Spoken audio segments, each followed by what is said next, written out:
January 2016, global crude oil prices hit $27.82 per barrel, the lowest we have seen since the beginning of the decline in mid-2014. A slew of global factors have contributed to the sharp fall, especially the significant rise in supply vis-à-vis a fall in demand. Crude oil prices are expected to remain at moderate levels in the near term because of high supplies, modest global demand, and lack of consensus within the OPEC to cut production of oil. So what does this mean for the Indian economy?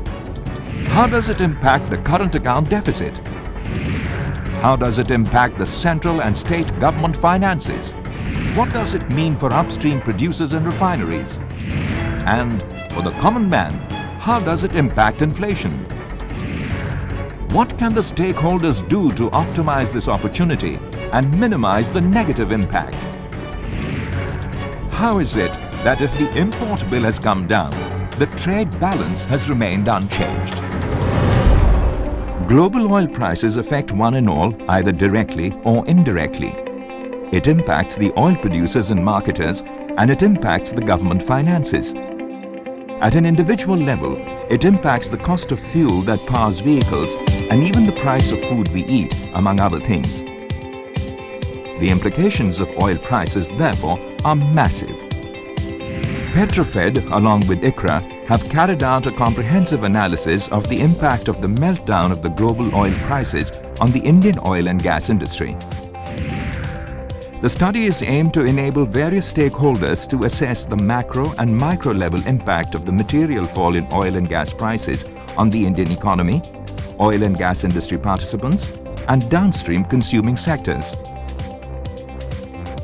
With the average price of the Indian crude oil basket falling from $105 per barrel in financial year 2014 to $84 per barrel in financial year 2015, and further to current levels of $46 per barrel in financial year 2016, there has been a huge impact on the overall macroeconomic scenario in India, with a sharp decline in imports and foreign exchange outgo, sizable contribution towards decline in WPI inflation, reduction in fuel subsidy outgo, weakening of profits of upstream producers, decrease in natural gas prices leading to higher competitive advantage over liquid automotive fuels, positive impact on profits of gas transmission players, highest ever growth in the downstream sector driven by economic recovery and increased demand, and a significant decline in banks' loan book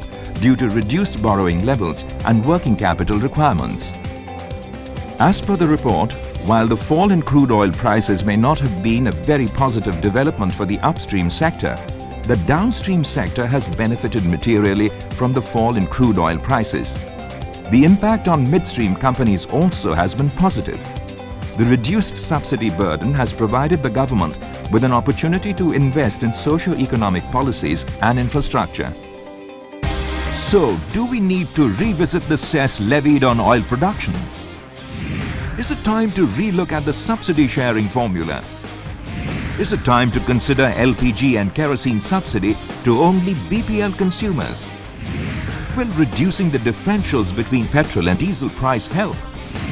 Do we need to incentivize domestic production of oil and natural gas? Is it time to revise the domestic gas price formula?